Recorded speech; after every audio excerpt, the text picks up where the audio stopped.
what I think they want to do here is they want to take these more orthodox members of the commission and get sort of some sort of formal recognition of women leaders where they can start reading the gospel, they can preach, they can do other things that are just tied to the priest and just sort of encroach further and further into that three munera of the priest, but with some sort of non-sacramental formalization. Yeah. And so you're basically just creating more culture of matriarchy. That's really the game plan, is the culture of matriarchy imposed upon the church, so that eventually at some point within another generation or two generations, well, why don't we just ordain them? It's only fair. It's only fair to just ordain these women. They've been, pulling the whole ship this whole time. So once you have that culture of matriarchy in place, then it's not a very big deal, because that's how you create lasting change. If you do a really quick, swift, substantial change, then there's a big provocation that happens.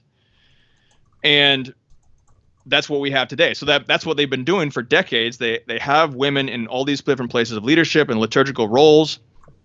And so then they're slowly creating this culture of matriarchy to take down the patriarchy. Yep. So I don't know, that's my take, Taylor. That's what I see happen with this, based on everything that's been going on. What say you? Yeah, I mean, we the Novus Ordo, this is liturgical. Liturgy is power. Humans are homo liturgicus. We have always been liturgical. Even you find Neanderthals, they're buried with religious items in burial rites. The liturgy was changed in the 1960s, and that changes the way you think. It changes the way you understand God. It changes the way you understand humans, the priesthood, everything. So the Novus Ordo, if you attend the Novus Ordo, unless you're in some boutique Novus Ordo that's run by a really solid, awesome priest, and they're out there, but 99% of them, you already have altar girls, you already have women lectors, you already have women Eucharistic ministers, you already have women leaders on the parish council. The bridge to women's ordination has been built.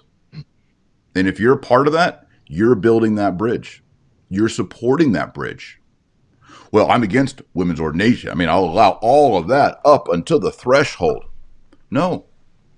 You've built it. You've supported it. And maybe you didn't know. It's not your fault. But now you know. And that bridge has to come down. It cannot, as long as that bridge is there over the moat, the enemies will continue to come over the bridge with the battering ram and continue to bang on the door of the castle. That bridge has to be taken down. You can't say altar girls are okay. You can't say that. Well, my granddaughter's an altar girl. She's such a sweet, pious girl. She probably is. But that is building the bridge for the enemies. I know people are going to get mad at me. Twitter's going to be a rough day for me. People are going to go and talk about Marshall's a misogynist. He's such a jerk. I don't care. This bridge has been built with these lay offices. And one of the things about the Amazonian document, Timothy, is that it says, here it should be noted, this is paragraph 103, here it should be noted that these services entail stability, public recognition, and a commission from the bishop. What I think is going to happen here, because these modernists don't believe in holy orders as taught by the Council of Trent, they are simply going to change what holy orders is and looks like to primarily functionary. You see this already in the Amazonian document. Priesthood is functionary, not ontological. They're just going to distribute the functions more and more, and they've already done it. Altar girls, women lectors, Eucharistic ministers, women leading the parish councils, women teaching RCIA, women teaching catechumens. Paul would have never allowed that. People are going to get mad at me. All of these things are contrary to the revealed religion of the Bible.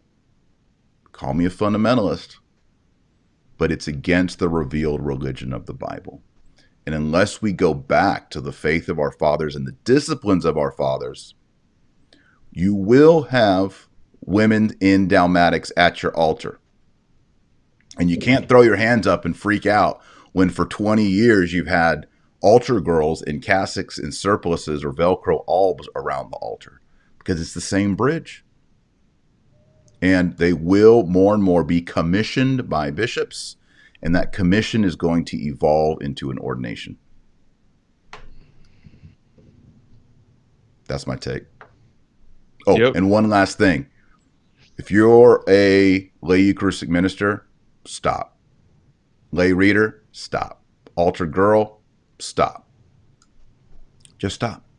There are thousands of you out there that have just stopped. Return tradition, reclaim the Roman rite. Let's get back to our traditions.